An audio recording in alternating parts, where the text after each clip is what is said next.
Dale Earnhardt Jr. and his family able to escape that fiery crash yesterday. This morning, all that's left is the wreckage. Now, stemming from that are these wooden blocks. With Vance missing for more than 2 weeks out of Unicoi County, what's left behind are more questions than answers. The game was also a special moment for a longtime member of the coaching staff. No officer injured in this officer-involved shooting. After searching for hours last night, they were not able to recover his body. When your kids get on the school bus, it's actually safer than riding in a car.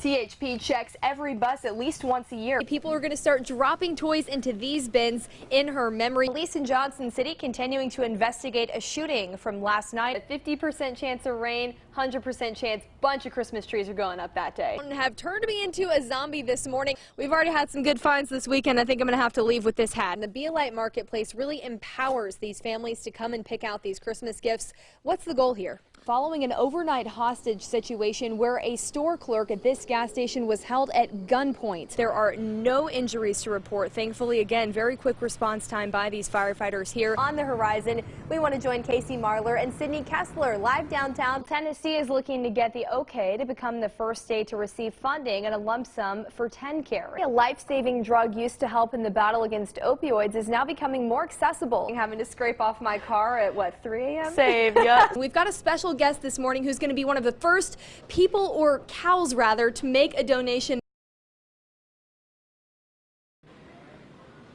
Cleaning the floors, wrangling shopping carts, and wiping down appliances are all in a day's work at the Lowe's in Elizabethton. Did you help him? Did you tell him where he needed to go? But for one employee, there you go, this work is more than just a job. Big circles. With every sweep of a broom and wipe of a cloth comes independence. Pascal's in his 60s. This is the first opportunity he's ever been given to work. I mean, he's rolling up on his 8th successful month here. Work is a freedom not afforded to Pascal Lewis until this year. Pascal is nonverbal with a developmental disability that closed many doors for him in the past. That is, until one opened. Pascal's held to those standards, same as any other employee. We have a job to do when we come in, and we do it to the best of our ability. Pascal's job coach, JT, helps him complete his tasks at Lowe's 3 days a week. Can you share that one? Hang on, give me 1 second. Let me grab one. Core Services in Johnson City connects people with disabilities to life-changing job opportunities. A lot of the people we work with are people pleasers. They really like to please, so they will push themselves to please. And as for what they bring to the table? A good attitude. They bring good attendance. They actually help with morale. They're just great workers. Core says they want their 19 local employees to be valued. So there's a need for employees right now. You know, we have a 3% unemployment rate, and there's a lot of entry-level jobs out there that are going unfilled. But there's a resource. These guys with disabilities love these kind of jobs. Can you get that one? For Pascal, this job has not only helped his pocketbook. When you include someone, they start to open up. You know, Pascal, when he come in, it was almost a fear of being around people, judgment. Pascal now, you know, gives hugs, he shakes hands. Pascal goes out of his way, even outside of work now, to engage people. All thanks to a job that simply gave him a chance. Ready? There you go. It's the sound of the summer. Swimming almost second nature to beat the heat. But how prepared are your kids to be near the water? If a child makes it to water unsupervised, they need to know how to save themselves. Drowning is the leading cause of injury death for children ages 1 to 4. That's why infant survival swim classes are on the rise. It's an added layer of protection. Ready? It's not just swim lessons. The group Infant Swim of Northeast Tennessee teaching kids as young as 6 months old how to flip over if they were to fall into the water. We teach them how to get on their back if they run out of air or get in a situation where they don't know how to get out of it. So they'll swim, they roll back, float, get their breath, and then they flip over and continue swimming until they can get safety. They just repeat that sequence. Classes like these, something one local mom says would have saved her son's life. I do really believe that the right kind of swim lessons would have given him a healthy respect for the water, so he would have been more likely to not even go near it, and would have given him the skills had he just held his breath.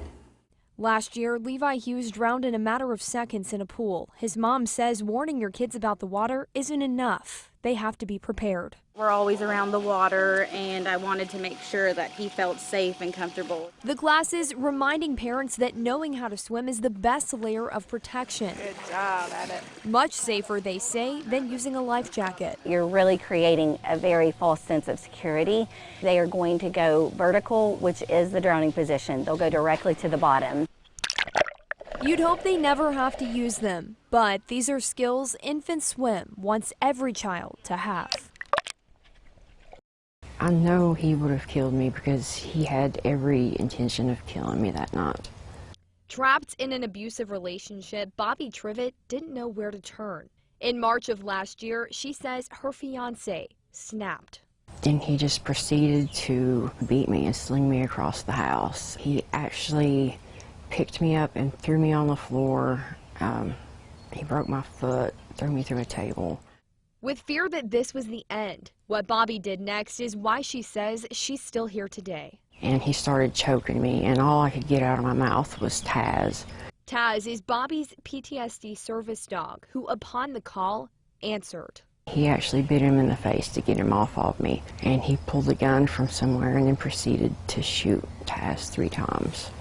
That was just enough time for Bobby to escape and make it to the hospital with injuries that would take months to heal. Taz's injuries, however, would take his life just a few months later. I used to tell everybody he was my other son. I mean, we were that close. I mean, he rode in the car with me, slept in the bed with me, done everything I did. Her fear now is that the next woman stuck in an abusive relationship will ignore the red flags. After one time, they apologize and they're good for a while, and then it's just a cycle that they don't stop. The Family Justice Center in Johnson City helps lift people out of these toxic relationships and says the warning signs are clear. A big starting out warning sign could be controlling or possessive behavior, because a lot of the times somebody doesn't show their abusive side until a little bit on in the relationship. It can be a slow process. Maybe it starts out with pushing or shoving or embarrassing comments, putting somebody down, insulting them. Bobby says her story is proof you can escape an abusive relationship, but you have to be your own advocate. It's not worth it. No matter how much you think you can fix somebody else, the work is on them. You never know when somebody's going to explode.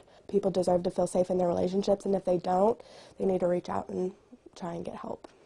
It's a message of empowerment, a message from Bobby that for the next woman, their Taz might not be right around the corner, and that the time to take action against an abuser is now.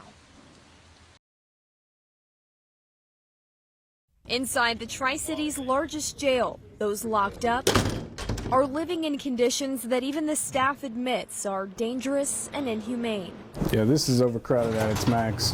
The jail at its breaking point. Most cells with double the amount of inmates they're designed to hold. Hundreds forced to sleep on the floor. Jail's not supposed to be pleasant anyway. I understand that, and there's no problem with that. Right now, the cell I'm in, it's a 16-man cell. We have 21 men sleeping on the floor. The overcrowding causing severe systematic issues at the jail. A huge problem, the violence. People are going to be people. You crowd them in like sardines, there's going to be problems. Fundamentally flawed. Sheriff Cassidy says the jail was outdated the day it opened in the 1980s. The sheriff's office asking the Sullivan County Commission to ultimately expand the jail, but right now, just increase staffing. It's a very dangerous job for the officers. Jail administrators say action must be taken, and if it's not taken now, it'll cost taxpayers much more in the long run with the looming threat of decertification and federal lawsuits. But at this point, there's nothing we can do. We're just kind of at the mercy of the commissioners and everybody else to try to get us some funding.